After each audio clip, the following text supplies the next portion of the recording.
Hello everyone, आपका स्वागत है प्रिया अफसाना मोरालिटी चैनल पर। आज हम समझने वाले हैं पोल्यूशन एंड इट्स टाइप्स। देखिए, एयर, वाटर, लैंड, ये जो नेचुरल रिसोर्सेज हैं, अगर इसमें कोई भी हार्मफुल चीज़ें ऐड हो जाती हैं तो वो हमारे यूज़फुल या यूज़ के लिए प्रॉपर सुइटेबल नहीं होती हैं। तो अगर आप इसको डिफ़ाइन करना चाहेंगे कि एक्चुअल में पोल्यूशन क्या है, तो एडिशन ऑफ हार्मफुल सब्सटेंसेस, यानी कि वो चीज़ें जो कि एयर, वाटर में या लैंड में मिक्स हो जाती हैं, विच इज़ नॉट रिक्वायर्ड, क्या बनाती हैं? पोल्यूशन बनाती हैं। और वो सभी हार्मफुल चीज़ें जो कि ऐड होके उसको हार्मफुल बनाती हैं, हम उनको क्या बोलते हैं? पोल्यूटेंट्स। तो देखिए, pollutants are the substances which make the air, water और लैंड पोल्यूटेड। तो इसी को ही हम पोल्यूशन बोलते हैं।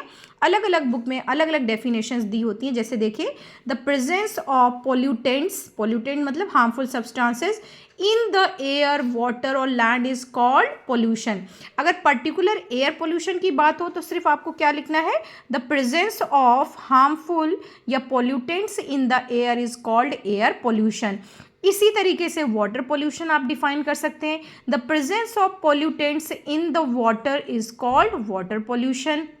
लैंड पोल्यूशन या soil pollution, the presence of या addition of harmful substances in the land या in the soil is called soil pollution.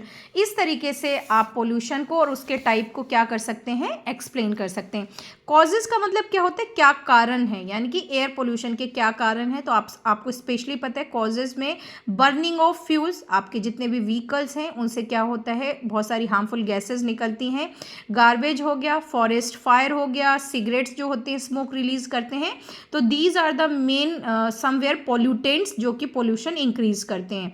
Presence of dust and dirt in the air, बहुत सारे व्हीकल जब चलते हैं तो पीछे डस्ट भी उड़ती है, तो वो भी क्या करते हैं? एयर को बहुत ज़्यादा पॉल्यूट करते हैं। फॉरेस्ट फायर हो गया, जो विलेज वगैरह में आज भी अर्दन जो स्टोव जलते हैं, मिट्टी के चूल्हे या वुड जलते हैं, तो उससे भी बहुत ज़्यादा एयर पोल्यूशन होता है। तो ये कुछ कॉजेज हो गए। फैक्ट्री से, इंडस्ट्री से निकलने वाला स्मोक और पावर प्लांट जहाँ पे इलेक्ट्रिसिटी प्रोड्यूस होती है, ये सब क्या बनाते हैं? Air pollution. तो फिर से हम एक बार समराइज कर लेते हैं। Addition of harmful substances in air, water, soil is called pollution. और इन सब्सटेंसेज को जो कि पोल्यूट करते हैं क्या कहलाते हैं? पोल्यूटेंट्स। तो ध्यान रखिएगा, पोल्यूटेंट्स आर हार्मफुल सब्सटेंसेज जो कि डिस्ट्रॉय करते हैं क्या? नेचुरलनेस ऑफ एयर, वाटर और सॉइल। इफेक्ट, तो एयर पोल्यूशन के इफेक्ट क्या होंगे? तो सबसे पहले देखिए, आप सांस लेते हैं तो रेस्पिरेटरी सिस्टम आपका कहीं ना कहीं डैमेज होगा, वहाँ पे इरिटेशन होगी। सांस लेने में आईज़ में प्रॉब्लम्स होंगी, क्योंकि आईज़ आपकी जो बहुत डेलिकेट होती हैं, सॉफ्ट होती हैं। तो air pollution causes I irritation, damage air respiration. They cause lung cancer, यानी कि जब आप ऑक्सीजन लेते हैं तो गैसेस का एक्सचेंज कहाँ होता है? लंग्स में होता है, तो लंग कैंसर होता है। ये बहुत ज़्यादा पूछा जाता है। और भी बहुत सारी जितनी भी रेस्पिरेटरी डिजीजेज हैं, ब्रोंकाइटिस वगैरह, ये सब होता है। एसिड रेन भी इसी की वजह से होता है। जब हार्मफुल गैसेस वाटर के साथ मिक्स होती हैं तो वो एसिड बनाती हैं, और ये जब रेन गिरती है तो ये क्या कहलाती है? एसिड रेन, जो कि मॉन्यूमेंट्स को, बिल्डिंग्स को, एनिमल्स को, स्किन को बहुत ज़्यादा हार्मफुल तरीके से नुकसान पहुंचाती हैं। ये क्वेश्चन भी पूछा जाता है कि एसिड रेन क्या रेन है?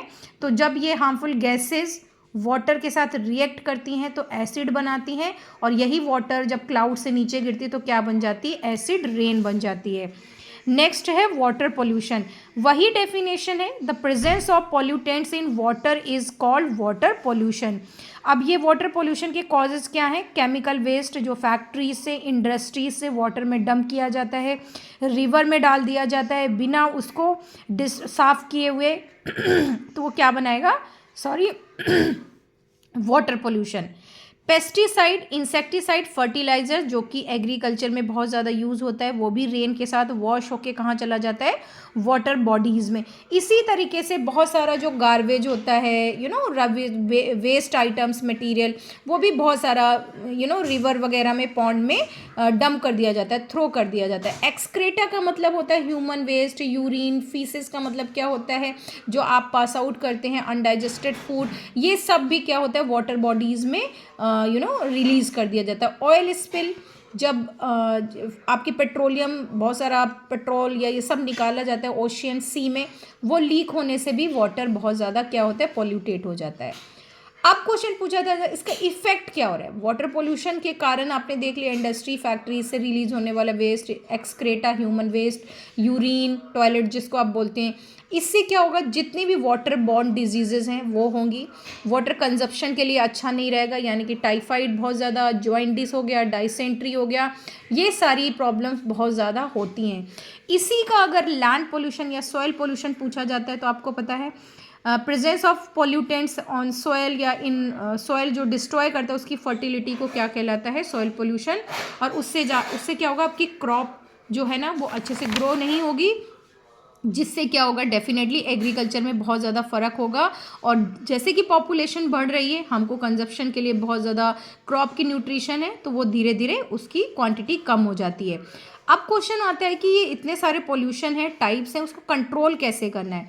तो सबसे ज़्यादा आपको प्लांटेशन करना है, फैक्ट्रीज़ को, चिमनीज़ को, इनको बहुत ज़्यादा इक्विप्ड यानी कि well maintain reduction of filters लगाने हैं, पेस्टिसाइड फर्टिलाइजर्स का कम से कम यूज़ करना है, और फॉसिल फ्यूल को भी कम से कम यूज़ करना है। जो भी फैक्ट्रीज़ हार्मफुल गैसेस रिलीज़ कर रही हैं पहले उनको फ़िल्टर करना है, फिर रिलीज़ करना है। गार्बेज को, रबिश को, जो भी वेस्ट मटेरियल है उनको डायरेक्टली बर्न नहीं करना है, ना ही वाटर में थ्रो करना है। जो भी वाटर रुका हुआ है उसको सीवर्स वगैरह की कंटिन्यूसली चेकिंग होनी चाहिए, और बिफोर रेनी सीजन ये प्रोसेस बहुत अच्छे से होना चाहिए। तो इस तरीके से अगर हम बहुत ढंग से सारी चीज़ों पे वर्क करते हैं तो क्या होगा, आप पोल्यूशन को कंट्रोल कर सकते हैं। And this should be done by individual, यानी कि हर एक को इसमें पार्टिसिपेट करना है। आप कारपूल कर सकते हैं, जिससे कम से कम व्हीकल चलेंगे तो एयर क्लीन रहेगी। और सबसे ज़्यादा है कि हमें क्लीन एनर्जी का यूज़ करना। देखिए सोलर एनर्जी, अगर आप इसका स्क्रीनशॉट लेंगे तो आपको दिखेगा कि ये सारी चीज़ें बहुत डिटेल में बताई गई हैं। आई विश ये छोटा सा topic pollution it's a type बहुत सिंपल लैंग्वेज में आपको मैंने एक्सप्लेन किया है, और ये बहुत सीनियर क्लासेस तक पूछा जाता है, तो आप किसी भी क्लास में हैं एक बार सुन सकते हैं। बहुत normal way you can understand what is pollution and what are the types of pollution, कहाँ से हो रहे हैं, कॉजेज़ मतलब कारण क्या हैं, और इसके इफ़ेक्ट्स क्या हो रहे हैं, क्या क्या असर पड़ रहा है। तो एक बार एयर पोल्यूशन से ब्रीदिंग रेस्पिरेशन वाली प्रॉब्लम्स हो जाती हैं, और वाटर से टाइफाइड वगैरह बहुत सारी डिजीज़ होती हैं। और सॉइल पोल्यूशन तो डेफिनेटली, अगर सॉइल की क्वालिटी अच्छी नहीं है तो डेफिनेटली क्रॉप्स भी अच्छी ग्रो नहीं होंगी, प्रोडक्शन अच्छा नहीं होगा, और हर चीज़ महंगी हो जाएगी। तो मिलते हैं नेक्स्ट वीडियो में। अगर आपने चैनल को सब्सक्राइब नहीं किया है तो आप सब्सक्राइब कर सकते हैं। बने रहिए प्रिया अफसाना मोरालिटी चैनल पर, एजुकेशनल चैनल जो कि मोटिवेट करता है हमेशा अच्छा करने के लिए। Thank you, have a nice day.